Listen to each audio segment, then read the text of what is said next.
Бұл Гуля тәте. Гуля тәтенің қазіргі үлкен проблемасы қарны үлкен, одан бөлек аяқтарында өте көп майлар бар. Осы проблеманы қалай шешуге болады?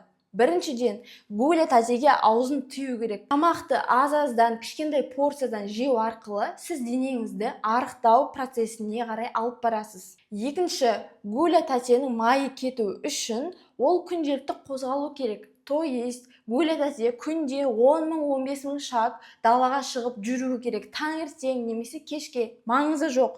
Бірақ күнделікті жүру өте маңызды. Үшінші, Гуля тәтеге анализдер тапсырып, ферритин деңгейі, витамин D деңгейі, фолий деңгейі, гемоглобинді тексерту керек. Егер оның бәрі нормада болмаса, және де сізде щитовидкамен проблема болатын болса, артық салмақтың болуы бұл заңдылық. Төртінші, тамақтануды ретке келтіріп, күнделікті жүріп бастаған соң Гуля тәтеге залға барып бастаса болады.